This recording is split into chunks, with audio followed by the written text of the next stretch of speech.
Gepleyer Azatlyk Radiosu. Öýüňize saglyk, hormatly dinleýijiler. Bugün 2024-nji ýylyň 18-nji maý, hepdeniň 6-njy güni. Hepdeniň jym programmamyzy dinlemäge çagyrýar. Ony Pragadaky studiýadan men, Ýogşan Anurwan alyp barýar.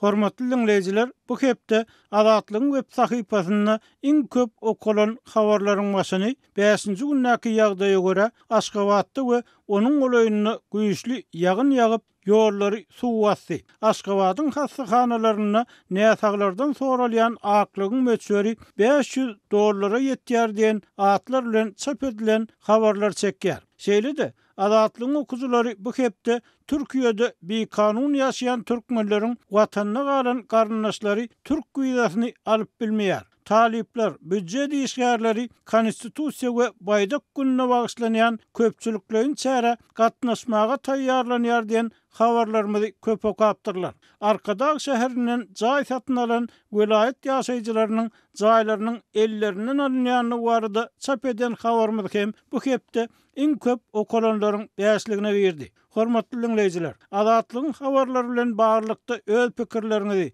belliklerinizi aýtmaga, ýazmaga çagyrýar.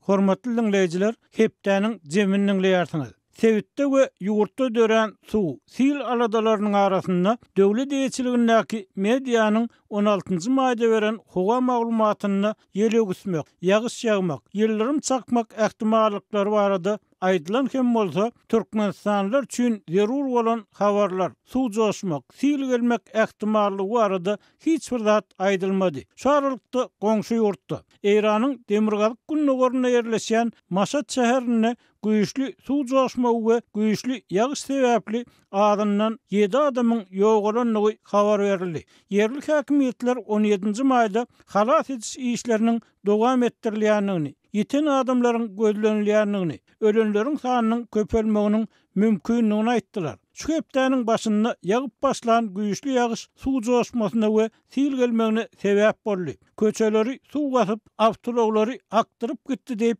Eýran medeniýetining habarlaryny aýdylýar. Sosial mediada paýlaşylan videolarda Eýranlylaryň köpüleginiň suwda akyp barşy görünýär. Yerli medeniýetde adamdan 10 adamyň dereksiz ýetenligi, tapylmaýanlygy habar berildi. Türkmen döwlet mediasyna halka aýdylmaýan, ýöne ýurtda bar we saýat bolanlara belli. Görmedikleri nämäli maglumatlary 17-nji maýdaky ýagdaýlar esasynda kärdeşim gözelden alalyň. Ýagyn güýçli ýagyşyň netijesinde Aşgabatda ýaşaýyş jaýlarynyň ýerdeminlerini, merkezi köçelerindäki dukanlaryň we edara jaýlarynyň ençemesine suw bassy. Habarçylar uly mukdardaky ýagyş suwunyň gidere ýeri bolman, toplananlygyny köp bolmadyk suw akawalaryň hem hapa we palçyk bilen dolanlygyny belliýärler. Parahat etrapçylarynda kanalizasiýa guýlarynyň çüýdürüm ýaly suw akýar. Aşgabatdan gelýän suratlarda paýtagt köçelerinde awtobuslaryň suwda sürüp barýanlygyny görmek mümkin. Köp jaýyň ýerdeminleri diýde çelini suwdan dolup akyp gitmek üçin ýeri bolmadyk. Ýagyş suwuň ýygnanmagy dowam edýär. Käbir jaýlarda suw deşiklerden we jaýryklardan syzyp geçýär. Bu ýagdaýda bir ýere üýsen suw kim-kimden azalýar. Dip Azatlyň Aşgabatdaky habarçysy 17-nji maýda gurrun berdi. Bulamak ýagyş suwy käbir ýerlerde öňden bäri üýşüp duran ýerasty suwlar bilen birleşdi. Bu ýagdaý käbir köp gatly ýaşaýyş jaýlarynda awatlanmady kanalizasiýa turbalarynyň sanynyň çykmak howpuny döredýär we ýaşaýjylary alada goýýar. Bu ýagdaý ören uly antisanitariýa howpuny awandyrýar. Jaýlaryň lagym suw akawalary kadaly işlemän yerdeminlerde ýyllar boýy topuňy ýa-da diýdiňe çelini toplanan hapa suwlar ýaşaýyş jaýlaryň yerdeminlerine ýagyş suwunyň hem gusulmagyndan soň köpelip peşew galandylaryny ýokary götürdi. Jaýlaryň otoglarynda gözü ýaşarjan istan ýaňa oturar ýaly bolmady. Dip habarçymyz aýdýar.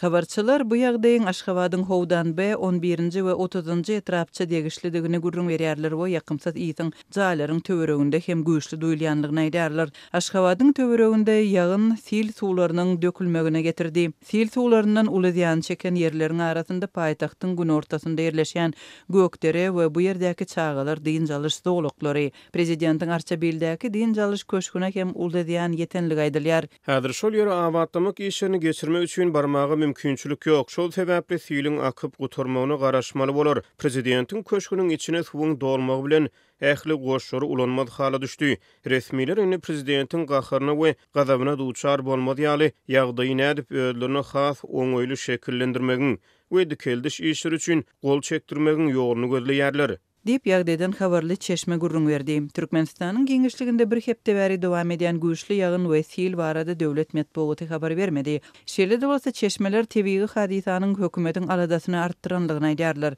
Aşgabatyň polisiýa bölümleriniň ýol başçylaryna huşgärlik derejesini ýokarlandyrmak buýruldy. Polisiýa işgärleri hususanda raýatlaryň bolýan ýagdaýlary surata düşürmezligine gözegçilik etmeli. Raýatlar erkek zenan bolmagyna garamazdan ellerini mobil telefon bolsa saklamaly. Dowam edýän tebii hadisanyň netijesinde köçeleri, binalary, çyralara ýetirilen ziýanlary surata düşürýän raýatlaryň öňüni almaly we ýazga düşürilen suratlary ýok etmeli. Dip Çeşmelerin yeni biri buyruk barada gurrun berdi. Aşgabatly guruluşyk bilermeni ýagyş suwunyň şeýle uly mukdarda jemlenmeginiň esasy sebäbini binalaryň we ýollaryň guruluşygynda artykmaç suw aktarýan sistemalaryň göz öňünde tutulmanlygy bilen düşündirýär. Bu aralykda Balkan vilayetinde 16-njy we 27-nji may aralygynda howanyň ýagyşly boljagy we güýçli ýel döräp dag etegindäki ilatly nokatlary sil suw howpunyň döredip biljegi ähtimal diýip anonim gürleşen hidrometeorologiýa bilermeni aýtdy. Bereket iň howply sil suwundan ziýan çeken Sebit vilayetde sil suw üçin jar kanallary zewil taşanýan ýere urdular. Geçen gezek sil gelene kanal musurdan dökülip ilatyň üstüne suw geldi. Jar araslamak üçin etrapda ekskavator ýok. Dip Çeşme gurrun berdi. Mari vilayetinde ýagan ýagyş owu hojalygyna uly ziýan ýetirdi. Sakarçaga Bayramaly Türkmengala ýol öten Taxtabazar etraplarynda daýhan birleşikleriniň we geňeşlikleriniň ekin meýdanlaryny suw basyp birnäçe gün bäri ekinler suwuň aşagynda ýatyp çüredi. Bayramaly etrapynda köp ýerleriň pesde bolmagy sebäpli köçeleri ýaşaýyş çaýlarynyň içine suw basdy.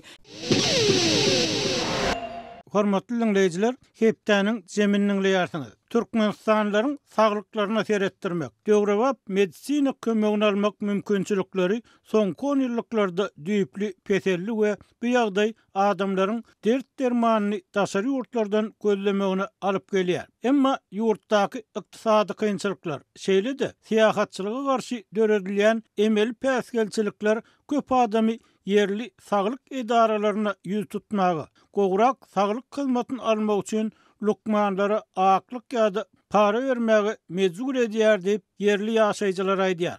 Adatlygyň habarçylary şu hepde Aşgabatdaky lukmanlaryň näsaglaryň howsarlaryndan alýan aklygynyň möçberiniň barha artýanlygyny habar berdiler. Ýöne Türkmenistanyň kronikasyny eseriniň ýazmagyna görä, Türkmenistanlaryň saglyk hyzmatlaryny almagyna bir gowy täzelkem boljagy meňdýär. Garaşsyz neşiriň Çeşmesiniň tasdiklamagyna görä, Saglyk ministrligi aýal gyzlaryň onkologiýa keselleri bilen kesellänligini ýa kesellemänligini mut barlamak we keskitlemek hyzmatyny girizmegi meýilleşdirýär. Bu mut hyzmat Çeşmeniň tasdiklamagyna görä ýurtda 18 ýaşdan 55 ýaşa çenli aralykdaky aýal gyzlaryň arasynda onkologiýa keselleri bilen keselleýänleriň köpelmegi bilen baglanyşykly. Emma bu habar resmi Aşgabat tarapyndan ne tasdiklanýar, ne de reddedilýär. Türkmenistan maglumat almak üçin ýapyk ýurt bolan soň bu keselçiligiň ne derejede ýaýranlygy, onuň sebäpleri barada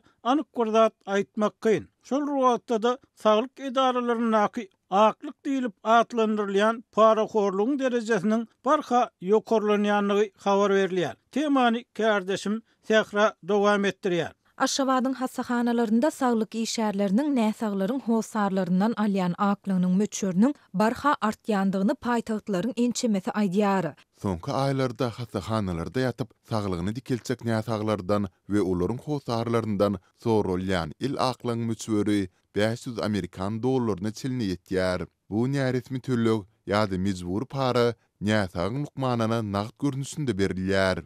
Dip ýagdaýlardan habarly aşgamatly ýaşaýjy anonim şertde aýtdy. Aklyk türkmen jemgyýetinde syrkowyň saglygyna seredeni ýa-da oňa tewipçilik eden üçin saglyk işgärine ýa tewibe berilýän silagdyr. Hükmany bolmadyk bu silagyň möçüri adatça näsagyň ýa-da onuň hosarynyň göwnünden çykaran maddi serişdesine ýa-da serpaýyna barabar bolýar. Ýöne şepaat uýasynyň we aşgamatlaryň inçemesiniň tasdiklamagyna görä, häzir saglyk işgärleri aklyň möçürini özleri kesgitleýärler.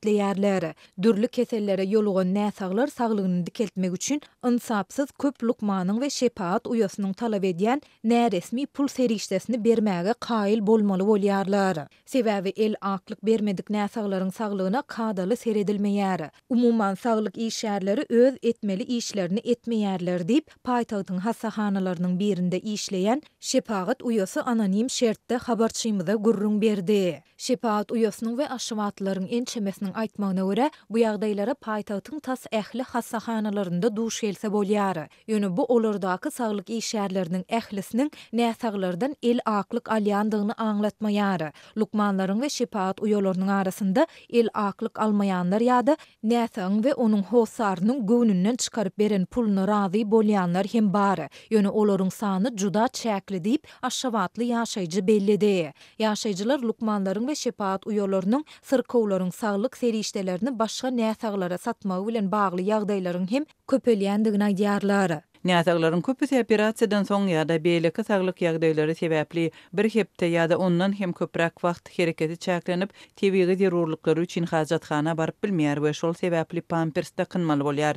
Emma nefsini başyna goý beren lukmanlar we şepaat uýalary näsagyň hosarlarynyň satyn alyp getiren pamperslerini, salfetkalaryny we derman serişdelerini başga palatalarda bejerge alýan näsaglara satyp, wyjdansyzlyk bilen goşmaça gazanç edýärler. Soňra olar näsaglaryň hosarlaryny täze serişdeleri getirmegi talap edýärler. Dip şepaat uýasy bellidi. Paýtagtlaryň ençemesi bu ýagdaýlar sebäpli näsaglaryň hosarlarynyň uly gowrumdäki maddi çykdajylary etmeli bolýandygyny aýdyp nägilelik bildirýär. Ýurtda dowam edýän ýiti ykdysady kynçylyklaryň arasynda sorulýan il aklygy tapyp bilmeýän öz dogun garyndaşlaryny operasiýa etdirip bilmeýän ýa-da olaryň saglygyny seretdirip bilmeýän hojuluklar köp. Sebäbi olar aklykdan başga-da müňlerçe manat müçberindäki hastahana töleglerini hem tölemeli bolýarlar. Dip aşgamatly ýaşaýjy bellidi. Azatlyk ýokurda beýan edilen ýagdaýlar barada paýtagtyň saglygy saklaýyş müdirliginden we ýurdun saglygy goraýyş we derman senagaty ministrliginden tesbir alyp bilmedi. Hepdäniň zemininiň leýartyny. Türkmenistanyň paraxorluk, berim peşkeş, odaly saglyk, bilim, hukuk edaralaryny giň ýaýran edip gasaplansa, onuň ýene bir ýaýragly örüsi mellek, yer, zaý edilmek bilen baglanyşykly gasaplanýar. Azatlygyň habarçysynyň 15-nji maýda beren habaryna görä, Arkadag şäherine geçirilen häkim çalşygynyň ýa-ny odal bu şäherden ipoteka esasyna jaý satyn alan welaýet ýaşaýjylarynyň jaýlary ellerinden alınýar. Olar bu şäherde ýazyda durmadyk welaýet ýaşaýjylarynyň bir näçesi 30 ýyl möhletlen ipoteka esasyna Arkadagdan jaý edinenliklerini ýöne eýýäm özlerinden jaýlaryny ýerine taşyrmagyň hemde şäheri terk etmegiň talap edilýändigini aýdýarlar. Temany kardeşim Maksat Ataýew dowam etdirýär. Arkadag şäherine geçirilen häkim çalşygynyň ýa-ny odal bu şäherden jaý satyn alan welaýet ýaşaýjylarynyň jaýlary ellerinden alınýar diýip Azatlyk radiosynyň çeşmesi 15-nji maýda maglumat berdi. Odal bu şäherde ýazgyda durmadyk welaýet ýaşaýjylarynyň bir näçesi 30 ýyl möhlet bilen ipoteka esasyna Arkadagdan jaý edinenliklerini ýöne ýam özlerinden jaýlary tapşyrmagyň hem de şäheri terk etmegiň talap edilýändigini aýdýarlar. Arkadag şäheriniň öňkü häkimi Şah Muhammed Turduliýew 6-njy maýda saglyk ýagdaýlary sebäpli wezipesinden boşadyldy we onuň ornuna Türkmenistanyň mezliyetiniň öňkü başlygy Gülşat Mämmedowa belenildi. Aşgabatda ýazgyda durmaýan welaýet ýaşaýjylary Şah Muhammed Turduliýew Arkadag şäheriniň häkimi bolan döwürlerde ýaşaýyş jaýlarynyň umumy bahasynyň 10 götürümini öňünden töläp 30 ýyllyk ipoteka etasynda bu şäherden ýaşaýyş jaýlaryny satyn alyp bilýärdiler. Emma şäheriň häkimi wezipesini Gülşat Mämmedowanyň bellenmeginden soňra ozal bu şäherden jaý edinen adamlaryň ýaşaýyş jaýlary ellerinden alınıp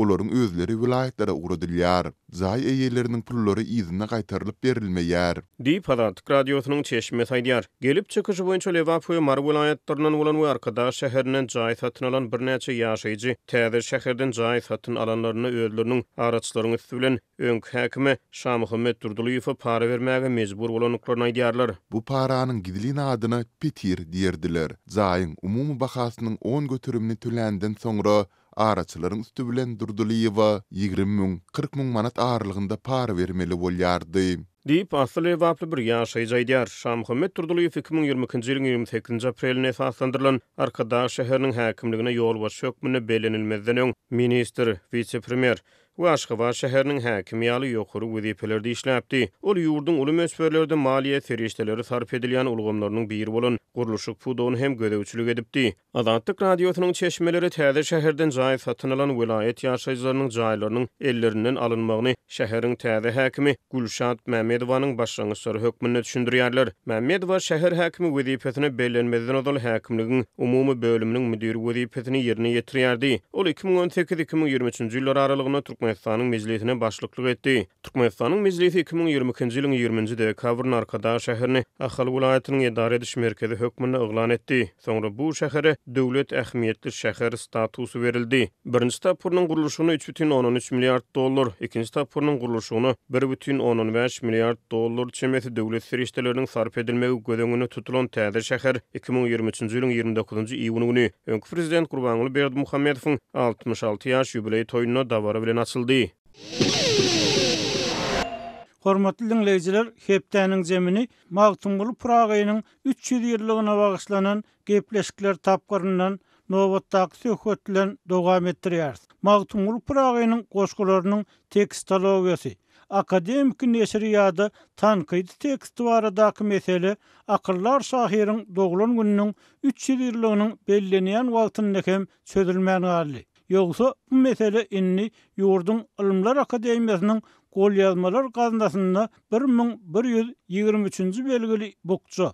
Olar nämerim bolan 214 goşgy peýda bolalýary açyk bolmagyny galýar. Wagtyl Magtumgulynyň hakyky ödüniň we özüniň kidäl diýilip hasaplanýan jedelli dünýäde beýik şahyryň adyndan ýazylan öýkünme bolmak ähtimallygy öňe sürilýän goşgular barady aýdylýan zatlara garamazdan umumy halk gaýlygyna öwürlen edebi mirasyň şol sanly eserleri şahslar birikdirilen diýip bilinýän şahirleriň aýyl-saýyl edilmegi barada edilýän çağırışlar agressiw köplügiň ýa-da hökümet ýolbaşçylarynyň sessiz basyşynyň aşagyna eşdilmän galýar diýip synçylar aýdýar. Odal türli ýygnaklarda we maslahatlarda şol sanyny 1960-njy ýyllaryň başyna we aýagyna 1990-njy ýyllaryň başyna ýokary derejede golgolan jedelli goşgular meselesi bu gedek ýurtdaşyna Ilga Mehdi'nin Türkmenistanyň Kronikasyny eserinde çap edilen Shakespeareowski Strasti Magtumguly or Not Magtumguly atly makalasynda gozgoldy. Emma ne ýurt içinden, ne daşyndan bu meselede açyk pikir alışsak, 78 ýyllyk dawany çözmäge çalışsak edebiýatçy alim tapyldy. Iň meşhur we goşgulary il içinde henidem söýlüp okulýan türkmen şahyry Magtumgulynyň 300 ýyllygy bellenýär. Ol goşgularyň hemmesini Magtumguly ýazdymy kadip makalanyň awtory Türkmenistanyna uzak ýyllar bäri doňdurulan çekişmäniň özünde yatan sonra verdi.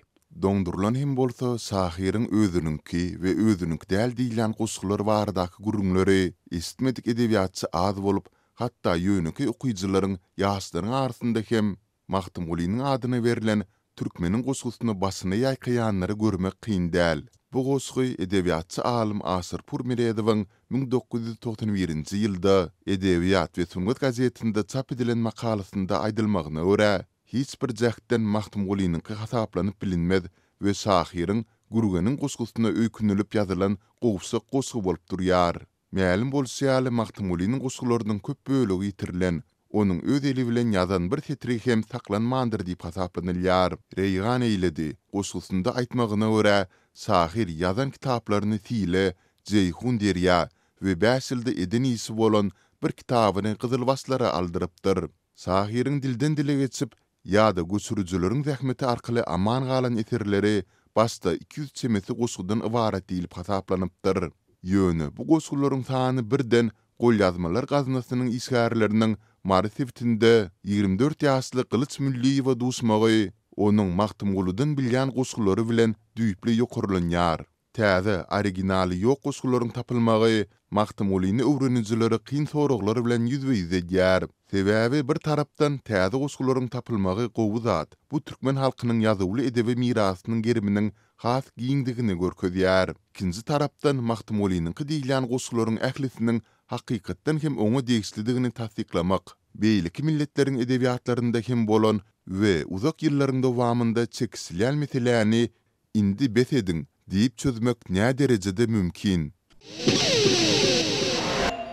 Bilinişine görä, täze tapylan goşgulary ýazyp almak we barlamak işini bu meselede düýpden başga pikirli iki intellektualy, tanymal alim Zaliha Muhammedowa bilen şahirin goşgularynyň 1926-njy ýyldaky neserini taýýarlan ýazy Berdi Kerbabaýewa tawsarypdyrlar.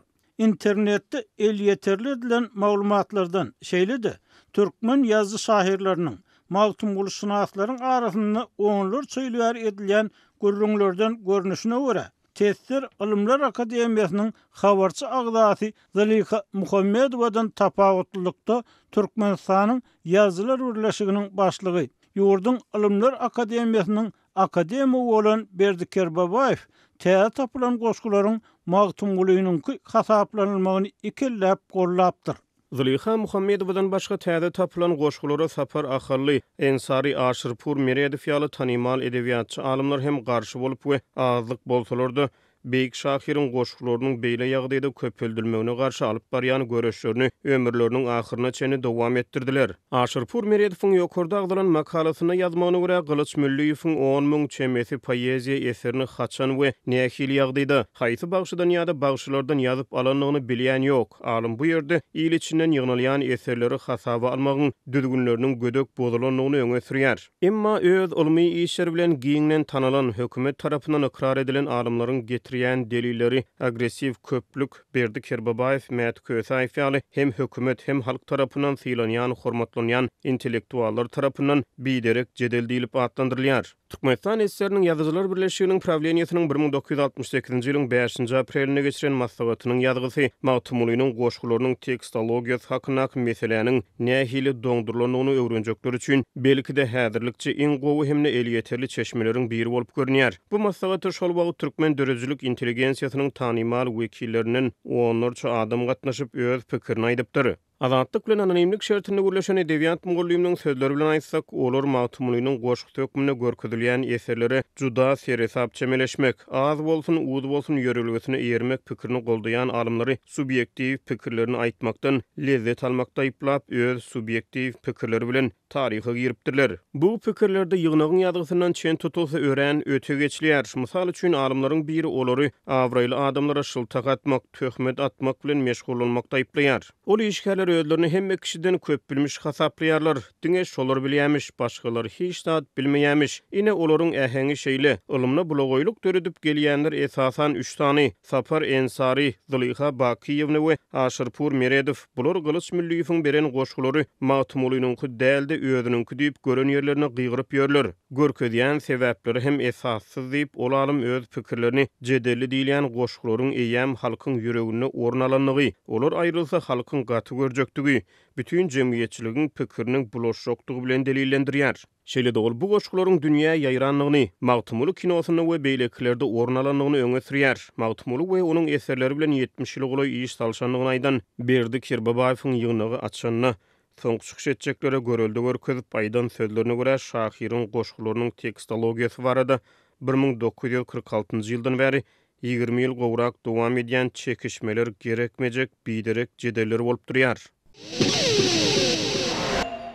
Gepler Azatlyk radiosi. Hormatly dinleyijiler, beýik türkmen şairi Magtymguly Pragynyň doglan gününiň 300 ýyllygyna bagyşlanan gepleşikler tapgyryndan nowatdaky söhbet dinleýärsiňiz. Berdi Kerbabaýew bu meseleniň 61-nji ýylda bolup geçen uly ýygnakda da besedilmeli edilenligini Emma onun yeni täzeden başlananlygyny gynanç bilen belläp öz subyektiv pikirini aýdandan soň ýygynaga gatnaşýanlardan hali sürekden obyektiv bolmagy haýyş edipdir. Bu dawa goşulmak islemeýän ýaşul edebiýatçylaryň bir näçesiniň 1990-njy ýyllaryň başynda öýdara urrunçylykdy tasdiklamagyna görä Sowet döwründe uly at derejeler alan alymlaryň we ýazgylaryň tapylan goşgular barada eýleýän pozisiýalary hakykatda şol wagtky partiýa ýolbaşçylarynyň pozisiýasy bolup durýar. Şol wagt ýazgylar birleşiginiň başlygy bolan Kerbabaýewiň uzaga çeken ziyanly meseleniň iň soňky gezek anyklanmak üçin eden tagallasy, hususan bu mesele obyektiv gatnaşmak barada eden haýyşy Bekir Täkiw, Mäti Kösaýew, Gurbanurdy Gurban Sakedow, Gylç Guliýew ýaly onuň gowrak intellektual tarapyndan gollaw tapan hem bolsa jedelli goşgular baradaky soraglaryň ikisi kem 80 ýyl saklanyp galmagy subyektiv pikirleriň hiç bir kanagatlanma getirmänligini, Magtum Guliýanyň eserleriniň tankydy tekst baradaky meseleniň kenidem açyk galýanlygyny işaret edýär. Sowet döwründe ýaşan we döreden dörejilik wekilleriniň ol ýa-da beýleki meselede öz obyektiv pikirini ýa-da hakykatdan hem ananýan zadyny aýdyp bilmegi köplenç kyn mesele we edebiýatçylaryň köpüsiniň pikirine görä ol adamlara diňe öz döwrüniň ogly ýa-da gyýyl hökmüne garamak gerek. Şol wagtda edebiýatçylar ýokarda, şol wagt ýurtda Bolşewikler partiýasynyň merkez komitetiniň ideologiýa boýunça sekretary bolan Şaja Batyrow bilen alalaşylan mesele barada başga tapawutly pikirini aýdan adamlaryň hem hakyny iýmegi dogry hasaplamýar. Eýsem 1968-nji ýyldaky ýynakda iň uly söz sözlän alymyň Mäti Kösaýewiň aýdyşýaly Magtum Guliýanyň eserleriniň tekstologiýasy baradaky meseleni gozgamak şinnem jemgyýetçiligiň pikirini bulaşdyrmak hasaplanýarmy? Pikirini anonimlik şertini aýdan öňkü edebiýat muallymy häzir Türkmenistanyň 1946-njy, 1960-njy we 1980-njy ýyllaryň aýagyndaky we 90-njy ýyllaryň başyndaky açyk pikir aýtmak, şol sanyny edebiýat meselelerini çekişmek mümkinçiliginiň hem ýokdugyny öňe sürdi. Onun pikirçe başga pikirli adamlara gyýa garamak köplenç ýagdaýda ýokardan höwetlendirilýär. Berde aganyň ýygynyň başynda hiç kimiň şahsiýetine degmezlik barada eden haýyşyna garamazdan türkmen edebiýatçylarynyň köpüsiniň halypasy, iň syýlagly professorlaryň biri bolan Mäti Kösaýew öz çykyşynda başga pikirli kärdeşlerini arzaçylar hökmünde häsiýetlendiripdir. Meniň pikirimçe onuň demagogiýa ýüz urmagy öz getirýän delilleriniň gowşaklygyny, garşydaşlarynyň pikirleriniň janynyň bardygyny bilýänligini aňladýar. Zaliha Muhammedowa Sapar Ahally, Aşyr Purmeredow ýaly arab pars dillerinden gowy baş çykarýan alymlaryň hemme aýdýan zady dogry bolmasa da käbir pikirleri dogry bolup biler. Näme üçin bu ýerde diňe Gylyç Mülliýew we onuň tapan goşgularyny goldaýanlar doly mamly bolmaly. Iň bolmanda öňkü we soňky goşgular garym gatym edilmän. Başta Samayloviç, Berdi Kerbabaýew we beýlekler tarapyndan Magtum Guliýanyňky diýilip kesýetlenen goşgular aýry, soňky jedelli goşgular aýry ýerleşdirilip aýdylýan başga pikirleri hem okujalara giň jemgyýetçilige ýetirilen bolsa bu meseleni güýç bilen batyp ýatyrmadyk bolsalar gowy bolardy. Diýip howpsuzlyk aladalar sebäpli adynyň aýdylmalygyny soran edebiýatçy bu soragy türkmen edebiýatçylarynyň ýa geç hökman jogap bermeli boljakdygyny aýtdy. Onun pikirçe 80-nji ýyllaryň aýagynda edebiýat meseleläriniň şol sanyny edebiýat taryhynyň has açyk, köp taraply öwrenilmegini, has türlü pikirleriň aýdylmagyna şert dörer öýdelipdi. Emma diňe Magtum Guliýanyň jedelli goşgular baradaky mesele däl. Beýleki şahirler barada döreýän soraglar hem ýapyk gally we bu ýylatyň aň düşünjesiniň, tankydy pikirlensiniň ösmeginiň peýdasyna däl. Maglumat üçin aýdylsa, Türkmenistanyň täze tapylanlygy aýdylýan ähli goşgu ýa-da şahir guzak açylyp garşylanmandyr. Mysal üçin, Gurban Wekimi diýen atlan goşgu ýa-da şahiriň adyndan çap edilen eserler ýazgy we tankytçy Nargylç Hojagelliýew tarapyndan derňelip edebiýatdaky galyplyk oýunyna bir gaýtagul berilipdir. Emma bu gaýtaguly hiç kim besetmeli biderek reviziya hasaplamandyr. Hormatly dinleyijiler, eýsem bu mesele boýunça sizden ähli pikir garaşlar bar. Bize pikiriňizi ýazyp hem, telefon edip hem aýdyp bilersiňiz. Eger pikiriňizi anonimlik şertinde aýtmak isleseňiz, biz siziň şahsiýetiňizi gizlilikde saklarys. Pikirleriňize, belliklerinize garaşýarys. Hormatly dinleyijiler, şunun bilen hepdäniň jeminiň soňuna geldik. Hepleşiklerimizi dinläniňiz üçin köp sag bolun. Belki de has köp dinleyici yetmek üçin onu paylaşmagy, like koymagy, öz pikirlerinizi komment, tesbir görnüşünde yazmagy hem haýyş edýär. Azatlygyň tolkunlaryndan aýrylmak.